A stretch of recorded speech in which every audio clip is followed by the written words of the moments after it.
ముందుగా మా అధినాయకుడు కొణిదెల పవన్ కళ్యాణ్ గారు డిప్యూటీ సీఎం గారికి, అదేవిధంగా పార్టీ ఆవిర్భవించిన రోజు నుంచి ఈ రోజు వరకు పార్టీలో ఎంతో కష్టపడి ఈరోజు విజయోత్సవ సభ చేసుకుంటున్న ప్రతి ఒక్క జన సైనికుడికి, వీర మహిళలకి, కార్యకర్తలకి అందరికీ కూడా ముందుగా ఆవిర్భావ దినోత్సవ శుభాకాంక్షలు. ఇటీవల జరిగిన గ్రాడ్యుయేట్ ఎమ్మెల్సీ ఎలక్షన్స్లో నేను పోటీ చేయడం జరిగింది. నా పేరు పిప్పళ్ళ సుప్రజ.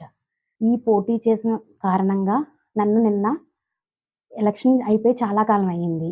కౌంటింగ్ అయిపోయింది, ఎలక్షన్ కంప్లీట్ అయిపోయింది, నామినేషన్స్ అయిపోయినాయి. అన్నీ అయిపోయిన తర్వాత నిన్న నన్ను సస్పెండ్ చేయడం జరిగింది. నిన్న అనగా 13వ తారీఖు 3వ నెల 2025వ తారీఖున నాకు సస్పెన్షన్ లెటర్ సామాజిక మాధ్యమాల ద్వారా ట్రోల్ అవుతూ నా దాకా వచ్చింది. బై హ్యాండ్ నాకైతే ఏమీ ఇవ్వడం జరగలేదు.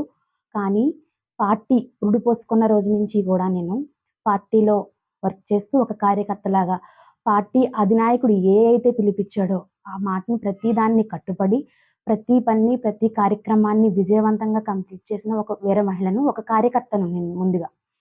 అటువంటి వ్యక్తిని నన్ను ఈరోజు పార్టీ సభ్యత్వం రద్దు చేస్తూ పార్టీని సస్పెండ్ చేశారు. ఇప్పుడు వరకు కూడా నాకు పార్టీలో ఏ విధమైన పదవులు లేవు.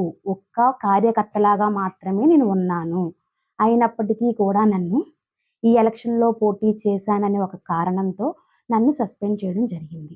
అది ఎంతవరకు కరెక్ట్ అనేది నన్ను సస్పెండ్ చేసిన నాయకులకి, దాన్ని ప్రోత్సహించిన నాయకులకి వాళ్ళ విజ్ఞతకి నేను వదిలేస్తున్నాను దాన్ని.